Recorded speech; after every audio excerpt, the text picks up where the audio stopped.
Beginning their takeoff roll simultaneously, Commander Stinson and Lieutenant Commander Keith will demonstrate the precision of a section takeoff.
Gunslingers of VFA 105, flying Canyon 11, the flight lead for today's demonstration, and the commanding officer of VFA 105 is Commander Eric Stinson from Peachtree City, Georgia.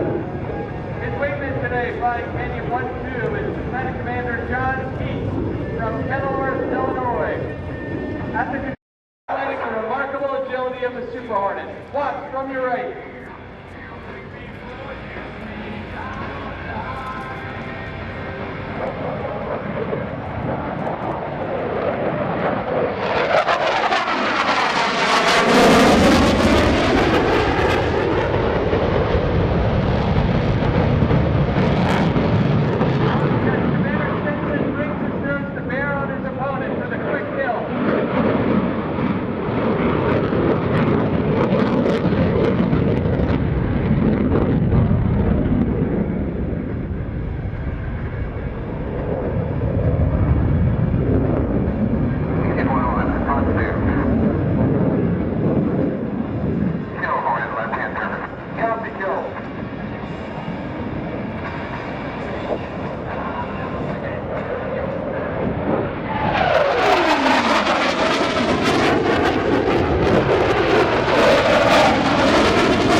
Lieutenant Commander Moreno will approach Surf Center at tactical speed from the right to meet his opponent, Lieutenant Commander Irons, who is simulating an enemy aircraft.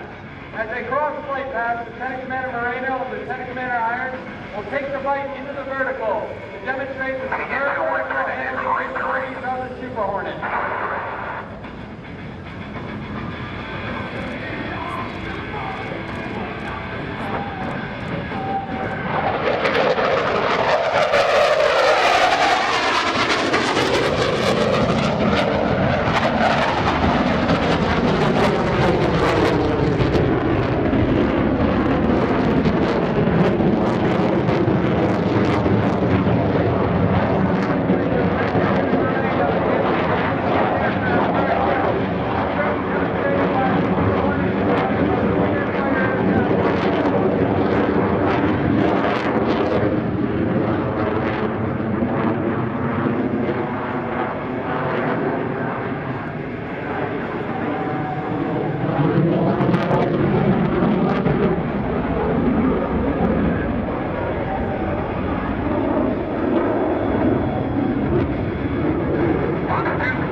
gentlemen, I would now like to direct your attention over your right shoulder as a U.S. Navy MH-60S Knighthawk helicopter from the Dusty Dogs of HSC-7, based at Naval Station Norfolk, approaches Show Center to demonstrate a Special Operations Force tactical insertion.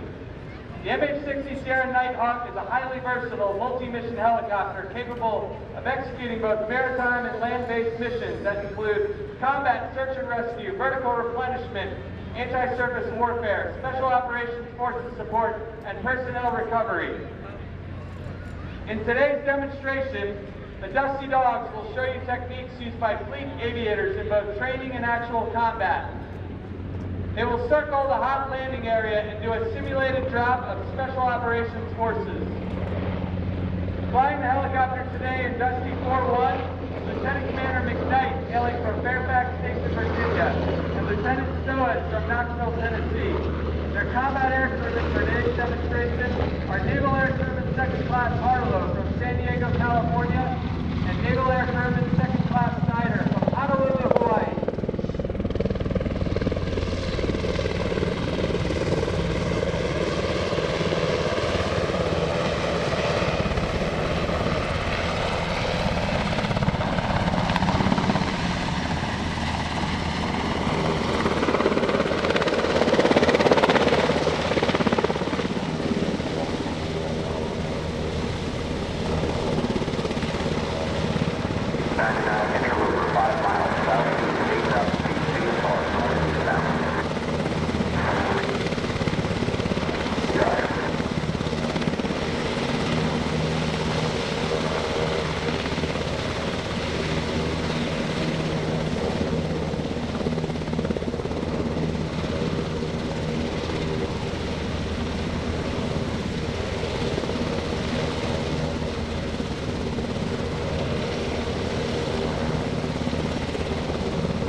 Platforms in the world.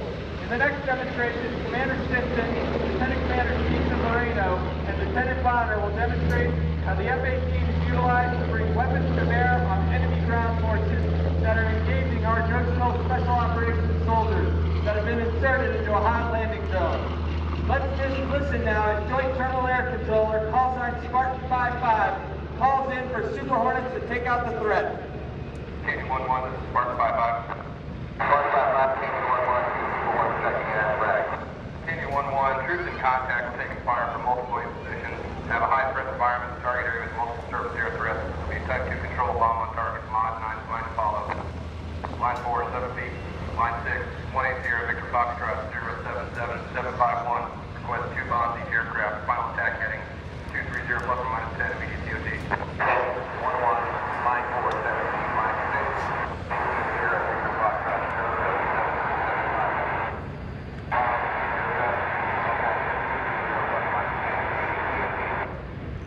Canyon 1-1, good readback, report ready for talk on.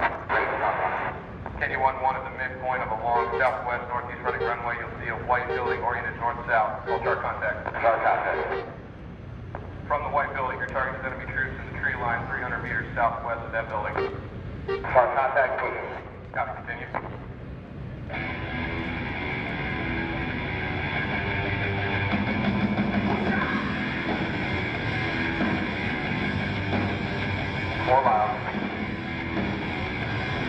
Ladies and gentlemen, look to your right as Commander Stinson and Lieutenant Commander Keith use a low-altitude ingress to utilize the element of surprise as they engage enemy ground forces. Canyon 1-1 in flight, cleared hot.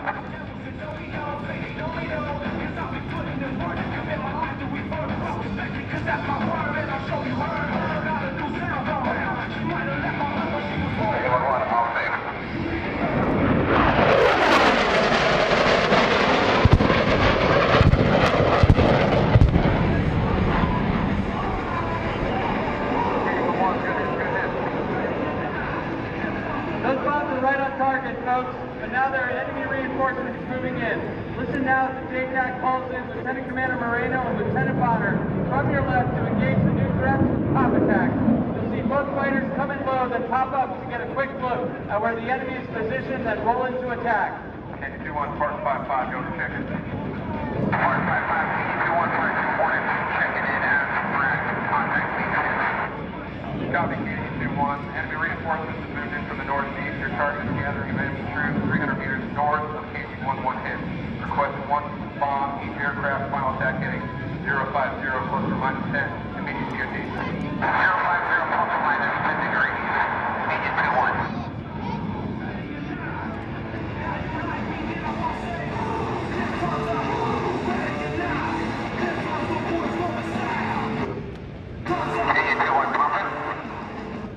Look to your left, ladies and gentlemen, as Canyon 2-1 and 2-2 come in for the attack. Canyon 2-1 flight in at 040. Canyon 2-1 flight, clear hot.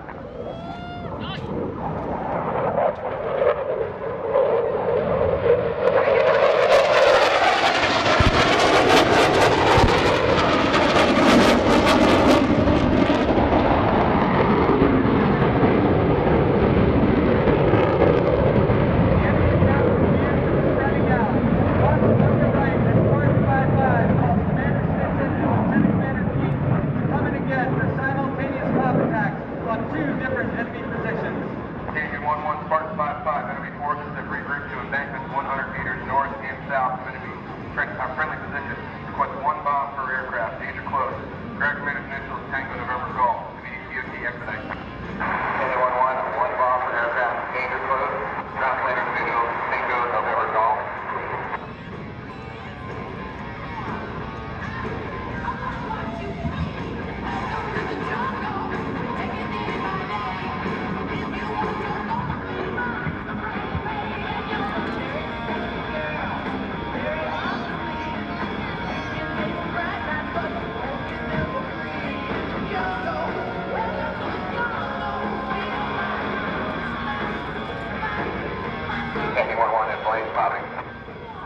Here, they come from your right for the mirror pop attack. Anyone want in at 230, Charlie Gordon. Anyone want to play cleared hot?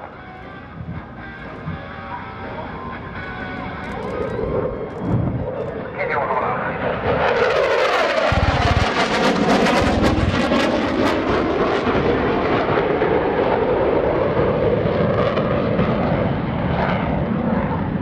Often when troops are in close contact with the enemy, the precision weapon of choice is the Super Hornet's 20mm cannon. Listen now as the takeback calls Lieutenant Commander Moreno and Lieutenant Bonner in from the left to bring their guns to the fight. Take 2-1, I'd like to bring you guys in to clean things up with gun runs. This will be Type 3 control, approving the overhead to talk on. Smart, Take 2-1 comes to go. We'll make a low pass into the overhead. Continue.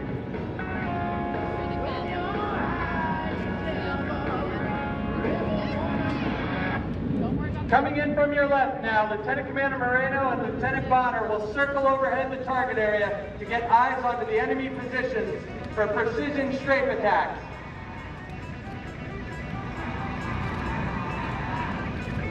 Canyon 2-1, breaking.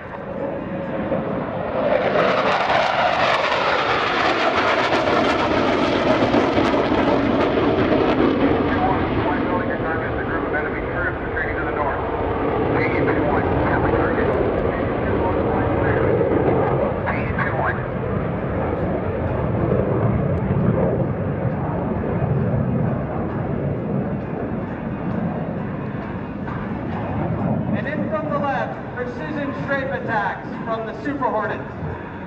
Canyon 2-1, commencing engagement in heading 050.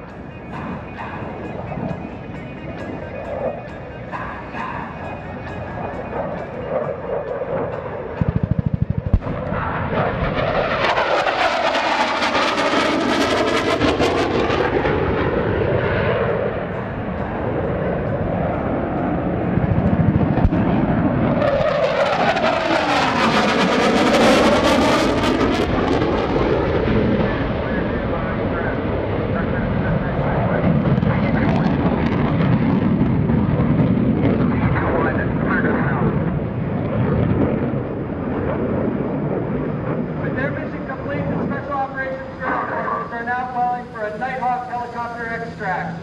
Though the Super Hornets have taken out the majority of the enemy forces, it's still a hot landing zone.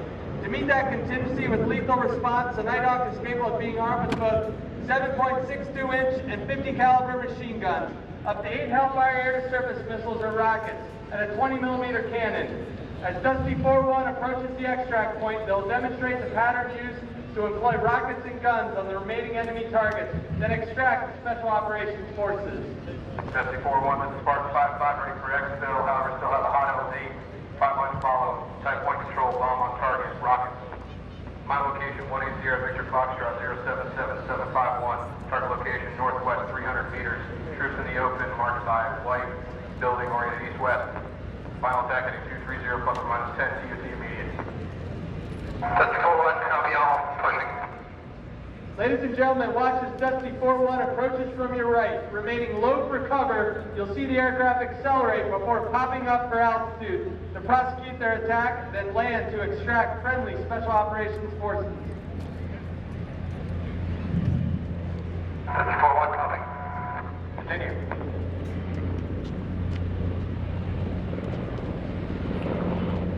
Dusty and final attack heading 230. Dusty, clear hot.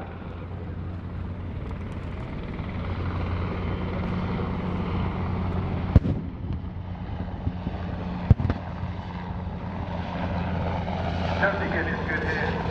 Spark 5-5, ready for exfil.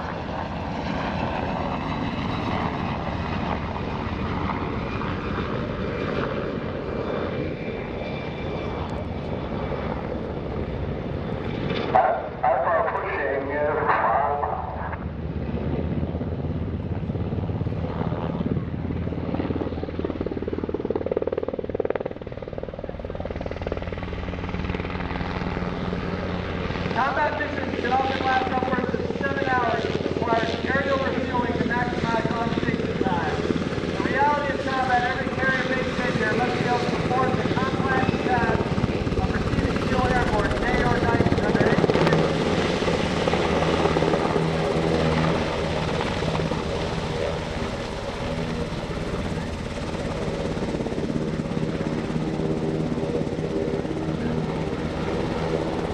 From the right, Lieutenant Adams and Lieutenant Commander Keith, maintaining a steady position less than 10 feet from the tanker aircraft.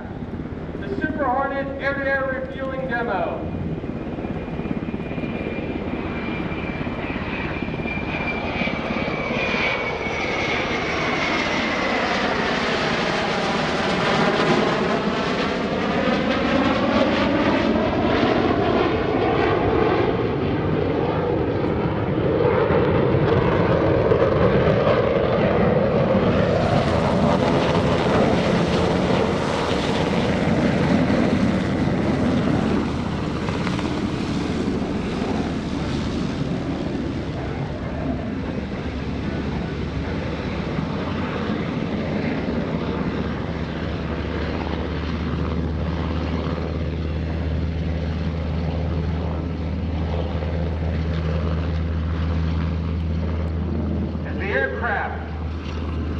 From the fleet air power demo, regroup. We're going to go back into the sky and meet the skydivers now from Skydive Suffolk.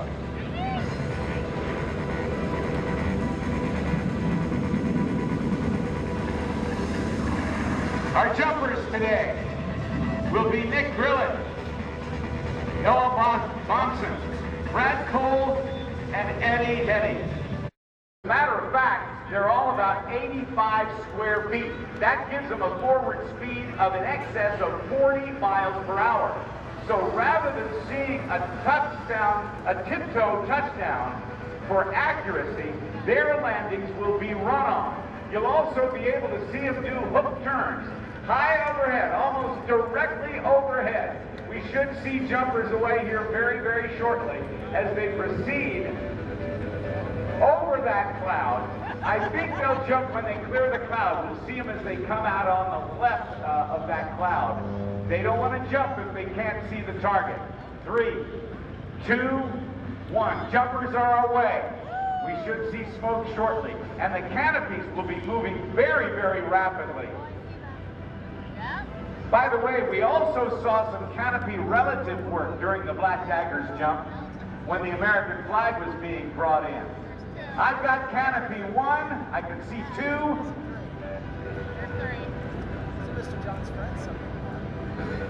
We should be able to see, I see 3.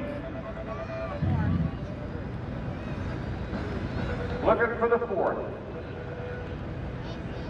We've got 4 jumpers out. They are getting a view like few other people in the world could get.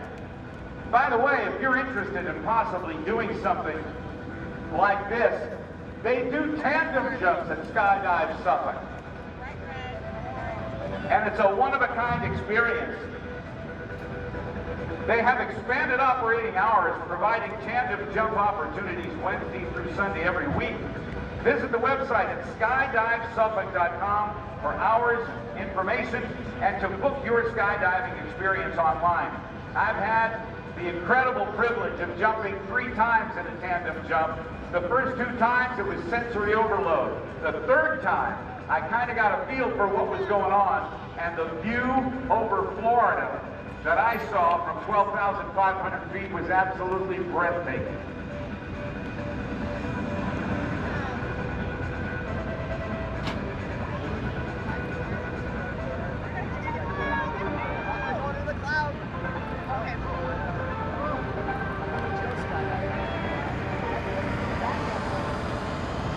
From 12,500 feet, if you were to do a tandem jump with Skydive Suffolk, you would have about 40 seconds of free fall, where there is a permanent grin on your face because of the wind blowing at you at 120 miles an hour. Once you open the canopy,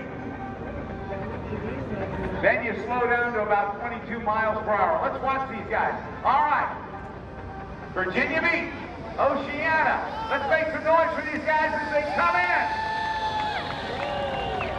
Pulling down on both steering lines to put on the brakes. They still got to run on landing. 1, 2, 3, 4, 5, 6, 7 steps. First jumper in.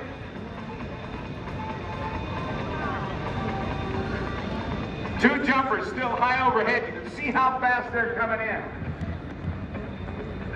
When they spiral down in these canopies, they can reach speeds of about 90 miles per hour. These canopies are not for the faint of heart.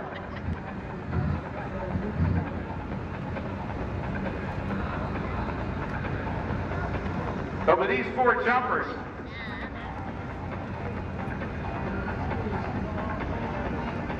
with a combined 38,000 skydives, know exactly what they're doing. And when they do their hook turns close to the ground, they know they'll be able to pull on the steering lines and get themselves lined up for a perfect approach and landing. To turn left, they pull on the left steering line. To turn right, they pull on the right steering line. Wing warping is what the Wright brothers did and what they do as well. Watch this hook turn. You can hear the wind whistling through the parachute lines. Ladies and gentlemen, boys and girls, a big round of applause for Nick Brillett, Noah Bonson, Brad Cole, and Eddie Headley from Skydive Suffolk. Patriotism and sacrifice, and also to the families who by their unwavering support made that service possible. As you watch the precision of the 6 F-18s approaching shortly from your left in tight formation, we humbly ask you to take a moment to reflect on the sacrifices of those proud Americans.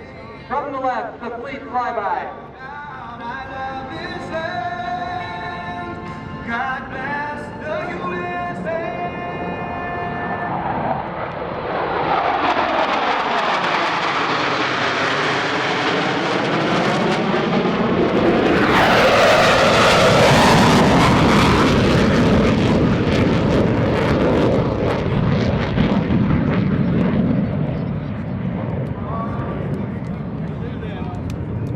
The distinguishing part of naval aviation that sets carrier-based naval aviators was is the fact that after every mission, they must return to perform the difficult task of landing on the pitching deck of an aircraft carrier day and night, regardless of the weather. The first score in the